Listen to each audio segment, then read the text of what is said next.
Hello guys, আসসালামু আলাইকুম। আশা করি সবাই ভালো আছেন। অনেক দিন কাজের চাপে খুব বোরিং ফিল করছিলাম, যার জন্য সবাই ডিসিশন নিলাম যে একটু বিনোদন এবং খাওয়া দাওয়া দরকার। নিজেদেরকে সুস্থ এবং রিফ্রেশমেন্ট রাখতে চাইলে মানুষের জীবনে বিনোদন এবং খাওয়া দাওয়ার কোনো বিকল্প কিছু নেই। তাই আপনাকে প্রচুর পরিমাণে এন্টারটেনমেন্টের ভিতরে থাকতে হবে এবং পাশাপাশি বিনোদন নিতে হবে। তো আমরা মাঝে মধ্যেই বিনোদন যতটুকু পারি নেওয়ার চেষ্টা করি।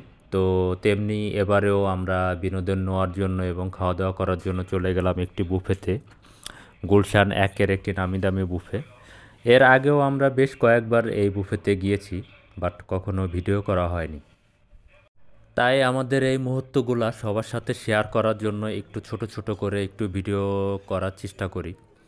যদিও আমরা অন্য বাকি সব ব্লগারের মতো না, আমরা ওইভাবে ওই লেভেলের ভিডিও মেক করতে পারি না, ওইভাবে ভয়েস দিতে পারি না, এডিটিং করতে পারি না। তবে আমরা চেষ্টা করি যে একটু দেওয়ার জন্য।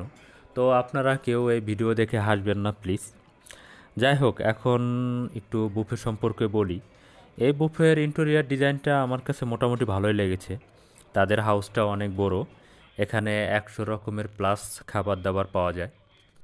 এখানে অনেক ধরনের সামুদ্রিক মাছ, যেমন কোরাল, টুনা, কাঁকড়া, স্কুইডস, অক্টোপাস এগুলা পাওয়া যায়। তো আমরা কোরাল মাছ এবং টুনা মাছটা ট্রাই করছিলাম। তো মোটামুটি আমার কাছে খুব ভালো লেগেছে। এছাড়াও এখানে অনেক ধরনের দেশি বিদেশি খাবার পাওয়া যায়। এখানে দেশি খাবারের মধ্যে গরুর মাংস, খাসির মাংসের কাচ্চি বিরিয়ানি, চিকেনের বেশ কয়েকটি আইটেম, হাঁসের মাংস এগুলা পাওয়া যায়। বিশেষ করে কলিজা ভুনাটা আমার কাছে খুবই ভালো লেগেছে। আর এখানে একটা টিকা পাওয়া যায়, টিকাটা মূলত গরুর মাংসের।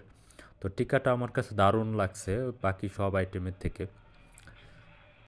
এখানে অনেক আইটেমের ডেজার্ট পাওয়া যায়। আমি একজন ডেজার্ট লাভার। আমি মেন আকর্ষণই থাকে হচ্ছে আমার ডেজার্টের উপরে। তো এখানে ডেজার্টগুলা বাকি খাবারের মতো এতটা সুস্বাদু না। তারপরও কয়েকটা আইটেম আমার কাছে খুবই ভালো লাগছে ডেজার্টের ভিতরে। এখানে প্রতি জনের হচ্ছে 1300 টাকা করে নেয়।